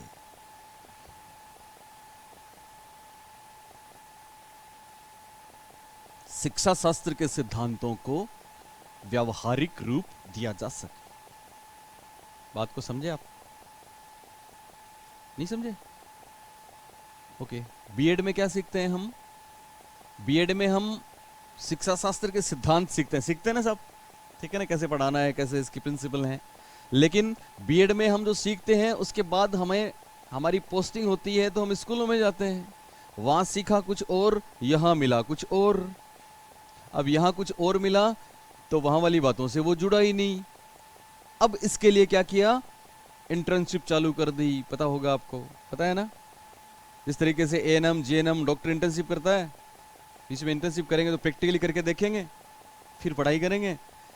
तो एनसीएफ 2005 ने कहा कि ऐसा नहीं हो सकता, बीएड के दरमियान बच्चों को वास्तव में स्कूलों में भेजो, फिर वहां जो देखें उसको सीखें, फिर वापस आके बीएड में उस पर चर्चा करें। और आपने देखा इंटर्नशिप चालू हो गया। बीएड कितनी हो गई? 2 साल की। आप तो बच गए 1 साल में, तो जो कर रहे हैं वो 2 साल है ना। कोई अपेयरिंग है आप में? अपेयरिंग तुम हो, कोई बात नहीं, दूसरा ईयर है फिर भी निकल गया आपका। तो कोई फर्स्ट ईयर में है तो उसको और टेंशन है। तो इस बात को समझे आप? ओके। एक और बात लिखें, विशेष करके मैं आपको लिखाता हूं एक बात, विशेष। और विशेष में प्रोफेसर यशपाल का वो स्टेटमेंट है, विशेष। प्रोफेसर यशपाल दरअसल ज्ञान की समग्रता की बात करेंगे तो एक स्टेटमेंट लिखें आप। प्रोफेसर यशपाल का स्टेटमेंट है,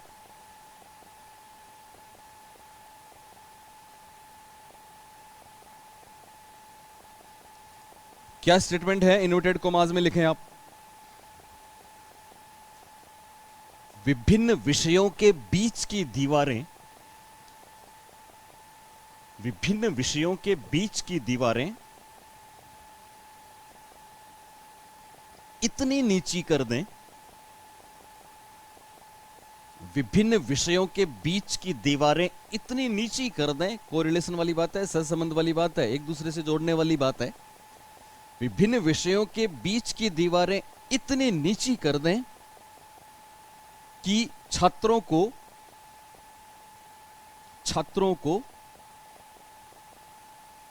समग्रता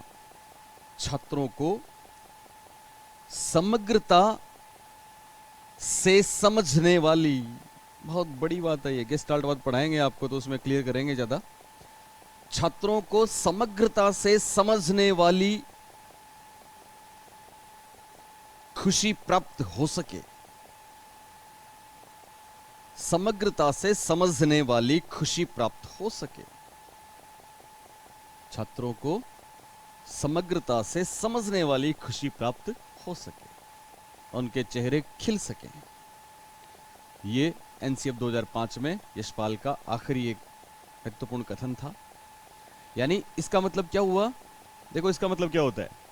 वो कहते हैं, एनसीएफ 2005 कहता है, प्रोफेसर यशपाल कहते हैं कि साहब हमने ज्ञान को अलग अलग विषयों के रूप में बांटा है ना, ज्योग्राफी, हिस्ट्री, पॉलिटी, कुछ और ऐसा करके हमने उनके बीच में दीवारें खड़ी कर दी हैं साहब, दीवारें। अब दीवारें खड़ी कर दी तो क्या हुआ? आपस में कोरिलेशन नहीं हुआ तो फिर समझ में आएगा ही नहीं।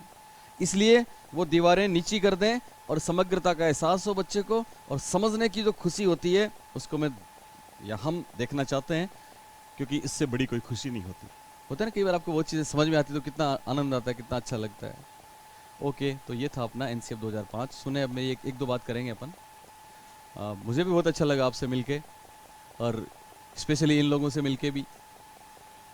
ठीक है, नेक्स्ट संडे अपन वापस क्लास रखेंगे अपनी, और इस बार आप और थोड़े उत्साह से आएंगे, ठीक है ना, और हम भी आपको और बहुत कुछ बढ़िया देने की कोशिश करेंगे। आप सबका बहुत बहुत धन्यवाद, इधर भी और उधर भी।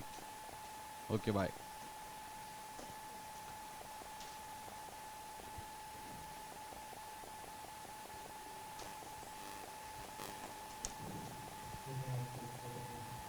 ओके।